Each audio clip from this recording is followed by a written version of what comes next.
আসসালামু আলাইকুম গাইস, আশা করি সবাই ভালো আছেন। আল্লাহর অশেষ রহমতে আমিও ভালো আছি আপনাদের দোয়ায়। তো আজকে আমি রেল লাইন পথে কিছুটা সময় হাঁটার জন্য প্রস্তুতি নিয়েছি। তো আমি ভাবতেছি যে একা হাঁটতে বড় হয়ে যাব, তাই আপনাদের সাথে একটু শেয়ার করলাম, যাতে আপনারাও সেই সন্ধ্যার আগে যে গোধূলির সময়টা, সেটা অযথা দোকানপাটে বাসায় শুয়ে থেকে সময়টা নষ্ট করবেন না। আমার মতো ঠিক আসরের নামাজটা পড়ে সন্ধ্যার একটু আগে যে গোধূলির সময়টা থাকে, ওই সময়টাতে একটু হাঁটাচলা করবেন। শারীরিকভাবে সেটা অনেক উপকারে আসবে।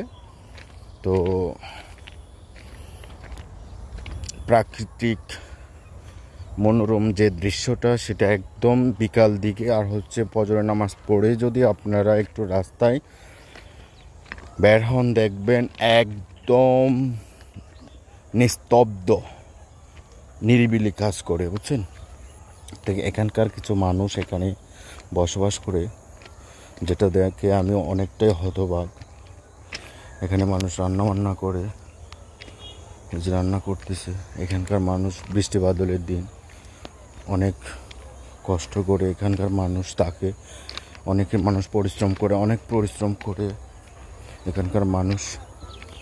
তো আমার এটা দেখে অনেকটা অভিজ্ঞতা হলো।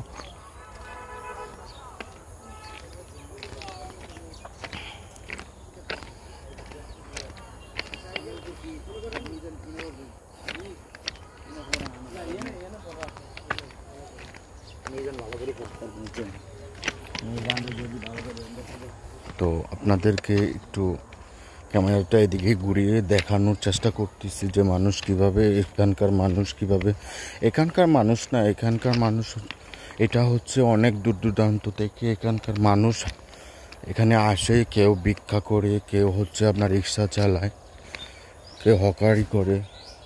তো ওনাদের যে কর্মস্থল, সেটা আপনাদেরকে একটু দেখাবো।